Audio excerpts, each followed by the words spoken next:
नमस्कार दोस्तों, स्वागत है आपका अपने YouTube चैनल आरपीएससी मेकर पर। दोस्तों, आज का जो हमारा चैप्टर है, चैप्टर नंबर 9, जंतुओं में श्वसन एवं उत्सर्जन, respiration and excretion in animals. तो दोस्तों, वीडियो स्टार्ट करने से पहले आपसे रिक्वेस्ट है, यदि आप हमारे चैनल पे फर्स्ट टाइम विजिट कर रहे हैं तो चैनल को सब्सक्राइब अवश्य करें, साथ ही बेल आइकन को ज़रूर प्रेस करें जिससे आपको हमारी वीडियोज़ के नोटिफिकेशन मिलते रहें। तो दोस्तों, स्टार्ट करते हैं आज का चैप्टर। देखो दोस्तों, इसके अध्ययन बिंदु पढ़ लेते हैं। हमें पढ़ना क्या क्या है। फर्स्ट टॉपिक रहेगा श्वसन, सेकंड रहेगा मानव श्वसन तंत्र, कीटों में श्वसन, जलीय जीवों में श्वसन, उत्सर्जन और मानव उत्सर्जन तंत्र। ठीक है दोस्तों,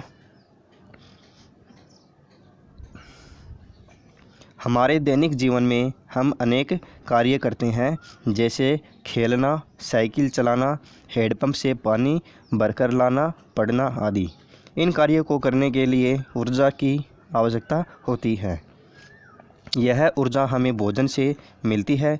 भोजन में संचित ऊर्जा श्वसन की क्रिया द्वारा निर्मुक्त होती है। तो दोस्तों, इसमें क्या होता है कि जब हम भोजन करते हैं तो भोजन में संचित ऊर्जा श्वसन की क्रिया द्वारा क्या होती है, निकलती है, निर्मुक्त होती है। श्वसन क्या है, आइए जानें। अब श्वसन की क्रिया क्या होती है, इसके बारे में हम चर्चा करते हैं। देखो, श्वसन, हमारा शरीर छोटी छोटी असंख्य कोशिकाओं से मिलकर बना है। ठीक है दोस्तों, ये हमें मालूम है। जब हमने कोशिका का चैप्टर पढ़ा था 6th क्लास में, तो उसमें मैंने कोशिका को विस्तार से समझाया था कि कोशिका क्या है। वो पूरा चैप्टर किसका था, कोशिका ही था, सेल्स। तो हमारा जो शरीर है वो छोटी छोटी असंख्य कोशिकाओं से मिलकर बनता है। जब हम सांस लेते हैं तो ऑक्सीजन से समृद्ध वायु नथुनों से शरीर में प्रवेश करती है। इस क्रिया को अंतः श्वसन कहते हैं। तो इसमें क्या दोस्तों कि जब हम सांस लेते हैं तो जो वायु होती है, ऑक्सीजन होती है, वो हमारे नथुनों, ठीक है, नथुने क्या होते हैं, जो हमारी नाक होती है, ठीक है, नाक के नथुने होते हैं 2, तो वहाँ से प्रवेश करती है। और इस जो श्वास लेते हैं, ठीक है, श्वास को अंदर लेने की क्रिया होती है, इसको कहते हैं अंतः श्वसन। अंततः यह ऑक्सीजन कोशिकाओं तक पहुँचती है। ठीक है दोस्तों, तो ये आगे जाके जो हम ऑक्सीजन ग्रहण करते हैं, ये आगे जाके कोशिकाओं तक, हमारे शरीर में जो हमारा शरीर है कोशिकाओं से मिलकर बनता है, तो कोशिकाओं तक पहुंचती है। फिर कोशिकाओं में ये संचित भोजन का विखंडन करती है, जिससे ऊर्जा, जल और कार्बन डाइऑक्साइड बनती है। तो कोशिकाओं में ये संचित भोजन का क्या करती है, विखंडन करती है, जिससे ऊर्जा, जल और कार्बन डाइऑक्साइड बनती है। इस कार्बन डाइऑक्साइड को हम पुनः सांस के द्वारा बाहर निकाल देते हैं, जिसे उच्च श्वसन कहते हैं। जिसे क्या बोलते हैं, उच्च वसन। ठीक है, तो हम जो ऑक्सीजन लेते हैं उसको तो कहते हैं अंतः श्वसन। ठीक है दोस्तों, फिर हम जो कार्बन डाइऑक्साइड को बाहर निकालते हैं, ऑक्सीजन को तो हम ग्रहण करते हैं और कार्बन डाइऑक्साइड को हम श्वसन के द्वारा बाहर निकालते हैं। ठीक है, तो सांस के द्वारा बाहर निकालते हैं, इसे कहते हैं उच्च वसन। सभी प्राणियों में श्वसन की क्रिया समान होती है, परंतु भिन्न भिन्न श्रेणियों के प्राणियों में श्वसन के भिन्न भिन्न अंग होने के कारण श्वसन की क्रियाविधि में भिन्नता पाई जाती है। ठीक है दोस्तों, जो भी प्राणी है धरती पर, हमारी पृथ्वी पर पाए जाते हैं, तो सभी की जो संरचना होती है अलग अलग होती है। और दोस्तों, तो जो श्वसन की क्रिया होती है उनमें समानता नहीं पाई जाती है। क्यों? क्योंकि उनके जो अंग होते हैं, उनके जो श्वसन के अंग होते हैं, उनमें भिन्नता पाई जाती है। तो इस कारण से श्वसन की क्रिया में क्या पाई जाती है, भिन्नता पाई जाती है। ठीक है, अब है मानव श्वसन। ठीक है, मानव में श्वसन। अब पढ़ते हैं हम मानव में श्वसन। जब हम सांस लेते हैं तो नथुनों से वायु नासा गुहा में प्रवेश करती है। अब दोस्तों, साथ साथ में ये डायग्राम है, इसको भी साथ साथ में समझते जाना। ये क्या है, देखो, नासा गुहा क्या है, ये रही नासा गुहा। ठीक है, तो जब हम सांस लेते हैं तो नथुनों से वायु नासा गुहा में प्रवेश करती है। नासा गुहा से यह वायु श्वास नली से होकर फेफड़ों में पहुंचती है। फेफड़े कौन से हैं दोस्तों, फेफड़े हैं ये, ठीक है, 2 फेफड़े हैं। तो यहाँ पर कहाँ से पहुँचती है ये, नासा गुहा से श्वास नली से होकर। तो श्वास नली कौन सी है, अब श्वास नली के बारे में देखेंगे। तो ये रही श्वास नली, ठीक है। तो श्वास नली के माध्यम से ये फेफड़ों तक पहुंचती है। हमारे शरीर की वक्ष गुहा में 2 फेफड़े होते हैं। तो हमारे शरीर की जो वक्ष गुहा है कितने फेफड़े हैं, 1 और ये 2। तो 2 फेफड़े हैं दोस्तों। ये पसलियों के पिंजर में सुरक्षित रहते हैं। तो दोस्तों ये पसलियों के पिंजर में सुरक्षित रहते हैं। कौन, ये 2 फेफड़े पाए जाते हैं, ये दोनों। इसके बीच में एक पेशीय परत पाई जाती है जिसे डायफ्राम कहते हैं, ठीक है। डायफ्राम किसे कहते हैं कि इनके बीच में एक पेशीय युक्त संरचना पाई जाती है जिसे कहते हैं डायफ्राम। अंतः श्वसन के समय पसलियां बाहर की ओर एवं डायफ्राम नीचे की ओर गति करता है, जिससे वक्ष गुहा का आयतन बढ़ जाता है और वायु फेफड़ों में भर जाती है। कौन सी क्रिया है ये देखो दोस्तों, अंतः श्वसन के समय, यानी जब हम श्वास लेते हैं तब क्या होता है कि फसलियाँ होती है वो तो बाहर की ओर एवं डायफ्राम होता है वो नीचे की ओर गति करता है, ठीक है दोस्तों। तो इसमें क्या होता है, इसमें होता है दोस्तों, जिससे क्या होता है वक्ष गुहा का आयतन बढ़ जाता है एवं वायु फेफड़ों में भर जाती है। लेकिन इसके विपरीत कौन सी क्रिया होती है, उच्छ्वसन। इसमें क्या होता है जब हम श्वास बाहर निकालते हैं, ठीक है। देखो आगे दे रखा है ये डायग्राम है 2, ठीक है दोस्तों। ये डायग्राम है, ये तो उच्छ्वसन का है, ये है अंतःश्वसन यानी श्वास को लेना, अंतःश्वसन ये श्वास को बाहर निकालना, ये क्या है उच्छ्वसन। तो दोस्तों उच्छ्वसन के समय क्या होती है कि पसलियाँ अंदर की ओर, डायफ्राम अपनी पूर्व स्थिति में आ जाता है, जिससे वक्ष गुहा का आयतन कम हो जाता है और वायु फेफड़ों से बाहर निकाल दी जाती है। डायफ्राम की क्रियाविधि को समझने के लिए आइए हम एक प्रयोग करते हैं, ठीक है। इसकी गतिविधि देखते हैं। गतिविधि नंबर 1, प्लास्टिक की एक चौड़े मुंह वाली बोतल लीजिए, इसके पेंदे को काटकर अलग कर दीजिए। अब एक वाई आकार की कांच अथवा प्लास्टिक की नली लीजिए। चित्र 9.3 के अनुसार इसे बोतल के ढक्कन में छेद करके फंसा दीजिए। नली के निचले दोनों सिरों पर एक एक गुब्बारे को धागे से बांध दीजिए। अब बोतल के खुले पेंदे पर रबड़ अथवा प्लास्टिक की एक पतली शीट तानकर किसी धागे या रबड़ बैंड से बांध दीजिए। रबड़ की शीट को नीचे खींचने पर गुब्बारों में क्या परिवर्तन हुआ। अब रबड़ शीट को ऊपर की ओर धकेलिए, गुब्बारों में क्या परिवर्तन हुआ, ठीक है। ये गतिविधि है, सिंपल है।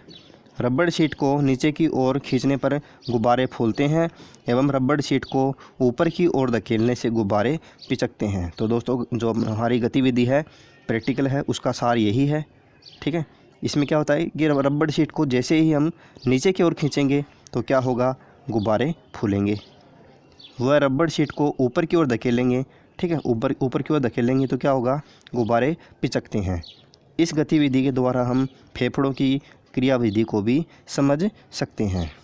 तो दोस्तों ये बात है, ठीक है। यानी क्या होता है, ये तो कौन सी क्रिया है, ये देखो यहाँ से वायु प्रवेश करती है, इसको खींचेंगे यहाँ से इसको खींचेंगे तो यहाँ से वायु प्रवेश करेगी। कौन सी क्रिया कहलाती है ये वायु प्रवेश करना, ऑक्सीजन हमारे शरीर में प्रवेश करती है वो होती है अंतःश्वसन। तो अंतःश्वसन करते हैं तो हमारा जो वक्ष होता है वो फूल जाता है, ठीक है। फेफड़े हैं उनमें ऑक्सीजन बढ़ जाती है। इसके विपरीत ये कौन सी क्रिया है, ये है उच्छ्वसन वाली, श्वास को बाहर निकालना। तो इससे क्या होता है, ये गुब्बारे हैं ये पिचक जाते हैं, ठीक है। हमारे शरीर में हमारे शरीर से जब श्वास को बाहर निकालते हैं तो क्या होता है, जो हमारे फेफड़े होते हैं वहाँ से वायु निकल जाती है कार्बन डाइऑक्साइड के रूप में, और क्या होते हैं जो ये डायफ्राम होता है वो क्या हो जाते हैं, पिचक जाते हैं, ठीक है। फेफड़ों से वायु बाहर निकल जाती है। फिर है गाय, बकरी, सर्प, पक्षी, शेर आदि में मनुष्य के समान ही फेफड़े होते हैं। क्या सभी जीवों में फेफड़े होते हैं? अलग अलग वर्गों के जीवों में श्वसन के लिए फेफड़ों के स्थान पर श्वसन क्रिया हेतु विशेष प्रकार के अंग पाए जाते हैं। आओ इन विशेष प्रकार के अंगों के बारे में जानकारी प्राप्त करते हैं। अब है कीटों में श्वसन। ठीक है दोस्तों, कीटों में श्वसन क्या होता है? श्वास रंध्र कॉकरोच व अन्य कीटों के शरीर के पार्श्व भाग में छोटे छोटे छिद्र होते हैं। ये छिद्र श्वास रंध्र कहलाते हैं। कीटों में वायु नलियों का जाल बिछा होता है जिसे श्वास प्रणाल कहते हैं।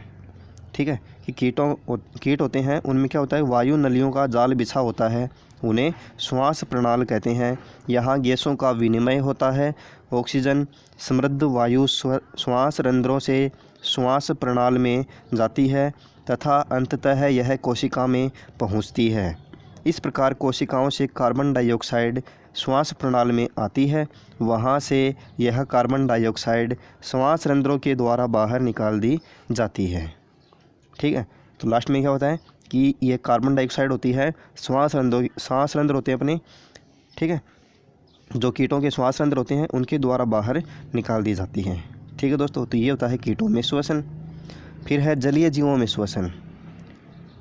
अब जलीय जीव होते हैं उनमें श्वसन किस प्रकार से होता है उनके बारे में देखते हैं। कलोम या गिल, कलोम या गिल एक ही बात है, कलोम बोल दो या गिल बोल दो, ये होते हैं कलोम। ठीक है, देखो पढ़ते हैं। जलीय जीव जैसे मछली में कलोम, जिन्हें गिल अथवा गलफड़े भी कहते हैं। कलोम त्वचा से बाहर निकले होते हैं। ये कलोम जल में घुली हुई ऑक्सीजन का अवशोषण करते हैं। कलोम में अनेक रक्तवाहिनियाँ पाई जाती है। इन रक्तवाहिनियों में गैसों का आदान प्रदान होता है। ठीक है दोस्तों, देखो ये तो होता है कीटों में श्वसन। ठीक है, ये उनमें पाई जाती है श्वास प्रणाल इस प्रकार से पूरे शरीर के अंदर। ठीक है, जैसे कॉकरोच होते हैं, और ये होते हैं जलीय जीवों में श्वसन। इसमें किसके द्वारा होता है श्वसन?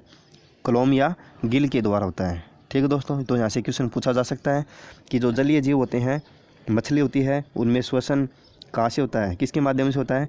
तो ये होता है कलोम या गिल के माध्यम से। फिर है केंचुआ, जोंक आदि जीव अपनी नम एवं श्लेष्मीय त्वचा द्वारा श्वसन की क्रिया करते हैं। फिर है अपना नेक्स्ट टॉपिक पादपों में श्वसन।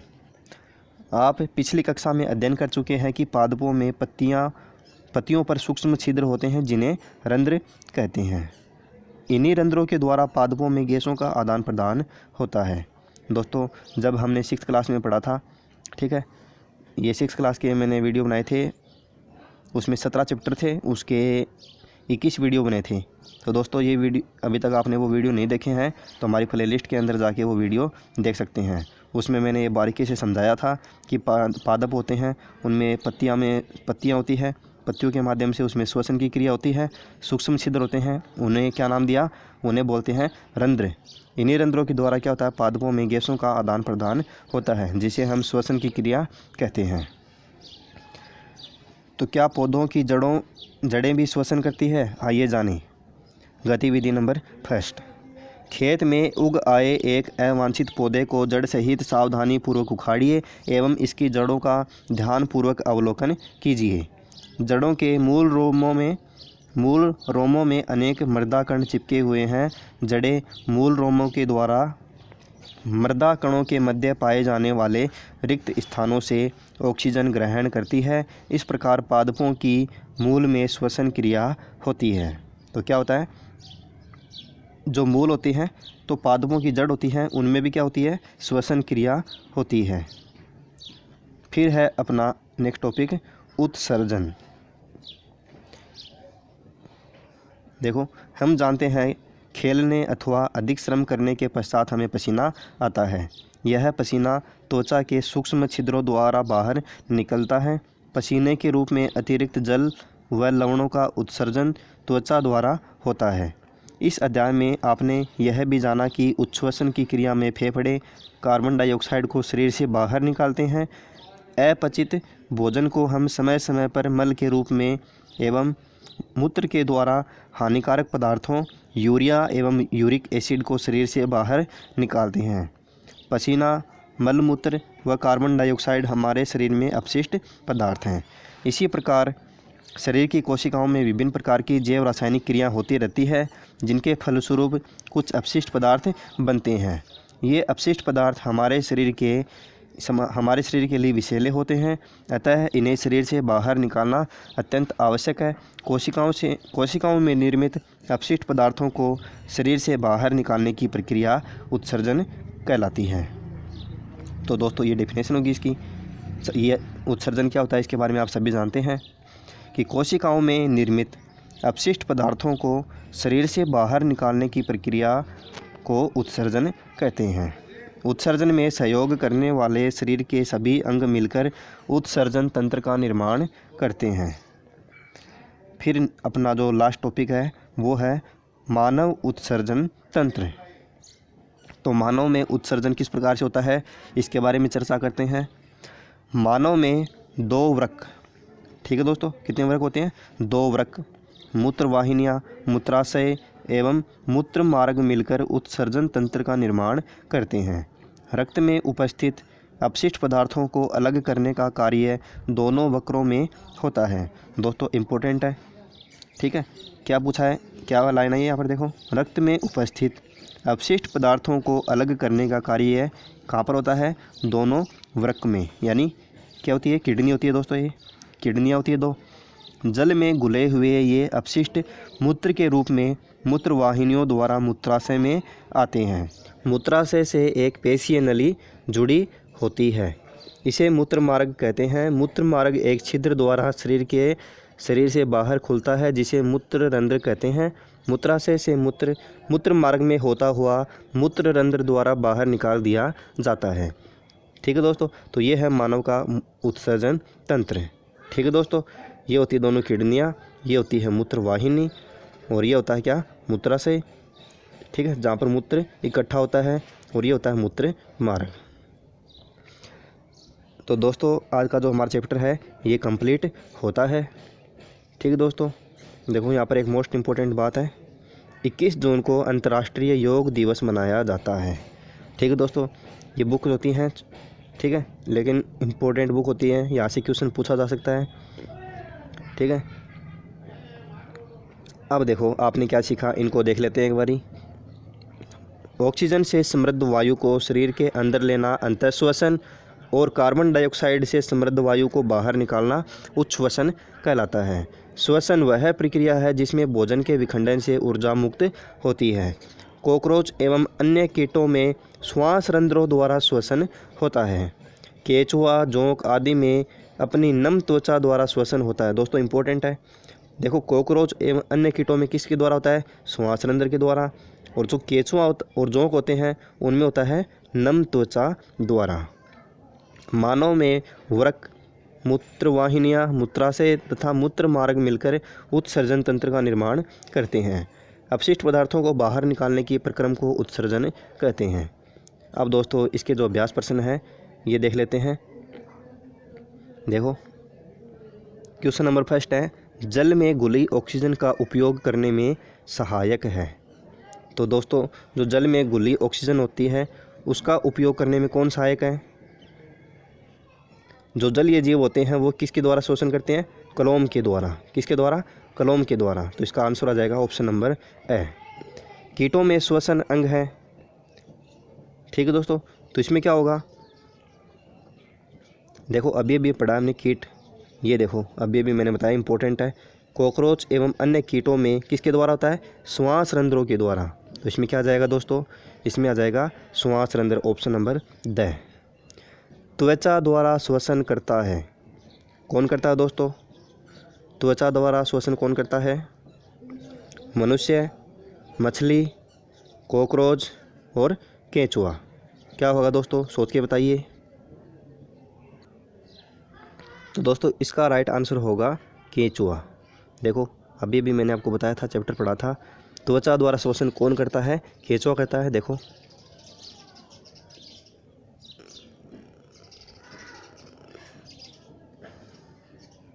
ये रहा केंचुआ, जोंक। ठीक है, केंचुआ या जोंक दोनों आदि अपनी नम एवं श्लेष्मीय त्वचा द्वारा श्वसन की क्रिया करते हैं। तो इसका राइट आंसर क्या होगा दोस्तों? इसका राइट आंसर होगा त्वचा। तो दोस्तों ये हमारे 3 क्वेश्चन थे। तो दोस्तों आज का जो चैप्टर है वो हमारा यहीं पर कंप्लीट होता है। ठीक है दोस्तों, उम्मीद करता हूँ आपको चैप्टर अच्छे से समझ में आया होगा। दोस्तों बिल्कुल सिंपल है, इजी है। तो दोस्तों आज की वीडियो में इतना ही। मिलते हैं नेक्स्ट वीडियो में एक नए चैप्टर के साथ। तब तक के लिए जय हिंद, जय भारत।